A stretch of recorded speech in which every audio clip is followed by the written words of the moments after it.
ahantu twa tuhamaze kiringo cyaba ukwezi turiko turimba kubera ko twahawe amakuru n'abashaka kuhagira inyubako kugira ngo bandanye mu vy'iterambere ariko basangayo ibisigarira by'abantu bica bituma baduhamagara bati nimuze muturabira ibintu kubera ko umugwi severe itegeko ribugenga ribusaba yuko uraba aho hantu hose hari ibisigarira by'abantu n'ahantu hoba harahambwa abantu bitemewe n'amategeko.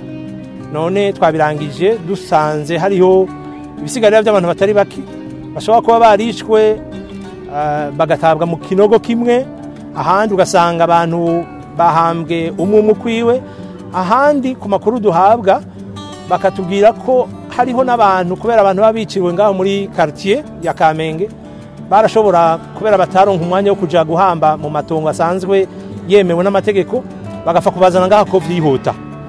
Ni n'uruvangire rw'abantu bashaka kuba baraguye hano barashika ku gitigiri c'ababa 250 n'amajana 270 ni hagati yaho. Aho hari kuri uyu wa mbere mu kibanza cahozemwo isoko yo mu Kamenge aho umugwi severe wari utanguye kwerekana aho gereje gikorwa wari umazemwo ukwezi cyo kuzura ibisigarira by'abantu bahambwe muri ico kibanza. Umukomiseri umwe mu bakomiseri ba severe akaba yaciye atangura kwerekana bimwe mu vy'uwo mugwi washitseko muri uko kwezi wari umaze uri ku kivi. Ibi ni bisigarira by'umuntu basanze ukunyene murabona ko abakwiye no kuva ko abantu bamuzanye ngaha muri uyu musegetera bagashiramwo bitandukanye no ngaha ari abantu barunze hamwe batawe mu kinogo kimwe. Iyi sanamu nawe murabona ko ni bisigarira biri kumwe n'umupanga. Ntituramenya umupanga icyo wakoze muga turibaza ko ariwo ushobora kuba wakoze ibara mu kwica abo bantu. Bamwe mu banyagihugu bo mu Kamenge baburiye ababo muri ico kibanza bakaba bavuga yuko bababajwe no kubona bahumuka ku bimenyetso bimwe bimwe by'ababo baguye muri ico kibanza, ariko kandi bagasaba ubutungane gukora igikorwa cabwo. Birababaje kuvyumva no kubibona, ariko nuko byohya icigwa n'abasigaye kugira ngo bibafashe kubana mu muco ariko hatabayemo kwihorana. Bari muvuga horo, bari muvuga shatiza,